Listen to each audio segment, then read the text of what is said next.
The boat was in Curaçao, like maybe 3 months ago. We tried to go to Martinique. We were maybe one of the last boats going out because there was already coronavirus and closed border. But for us it was okay to go to Martinique. We sail against the wind. We have to long time, and after 4 days something break and the mast fall. After Los Roques near Orchila, yes, Isla Orchila. Then it happened 4 a.m. in the night. We have 2 engines, but not enough to go to Martinique. Then I managed to make a small mast because not so much gas for engine. I make a small mast with wood, 5 meter, and a small spinnaker. We came back to, and after near Boneiru, I call 112, and they yes, Coast Guard, and they you think what do, and they say okay, you can come to Boneiru, and we spend 15 days in quarantine near Eden Beach there. Slowly we found another mast, not new, another mast on the island. We meet some people who help us to find materials. Who's the captain? Now it's me. It was my father 2 years ago, but he died 2 years ago, and so now I do. Tell me a bit of the history of the boat.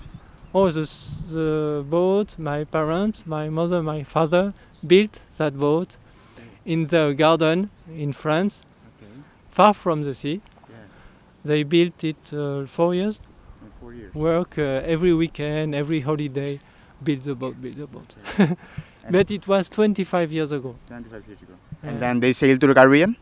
Then they sail in around Mediterranean Sea, and after cross Atlantic, then Brazil, then Caribbean Sea, and many islands.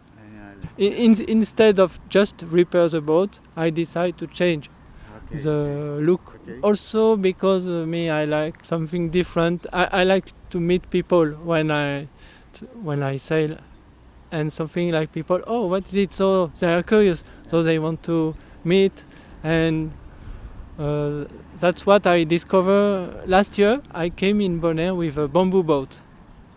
Yes, I built a bamboo boat in Martinique, and I went until Boneiru. Yes. Okay. And the bamboo boat was in Lac Bay. I arrived Lac Bay. Yes. Okay. I was 8 days on the sea. Okay. It was not easy.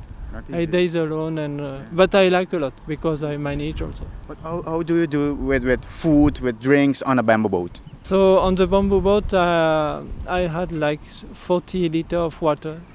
I eat few because no fire, so I eat just fruit, cucumber, and like some oats, but very few because it was not. Fish? You eat fish? No, I don't fish really.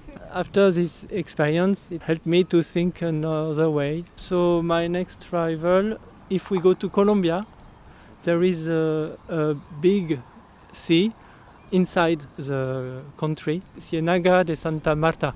So it was my dream to pass under the bridge and maybe visit some rivers or some sea inside. Boneiru, how did you find the people on Boneiru? It was a special situation because we arrived when there was no tourism. Here there is a lot of dust every day. It's not easy, but it was good to work here. And Lele helped a lot to lend tools, give me electricity. So we meet a French guy. He teach me to dive. That's why we have tanks now. Also, some people they lend us bicycle. The East Coast. Sometimes we go there to do windsurf and or to visit the cliff. I can see in the book your dreams. You had dreams to cross the ocean from early ages. Yes, that dream was a long time ago. I dream like many people travel together. So also in land, also in the sea. I already tried a little inland, like 50 people together with bicycle. It's very nice to live that. And I dream the same with boat. Like many boats go together, make it like a village. People can meet from different culture. Like meet, not only meet few hours, but share many days, like I said. Like make for 2 weeks, 3 weeks, like a village with people from many different cultures, and they are happy to share all the different thoughts, vision of life, and that's my dream. Thank you, Michael.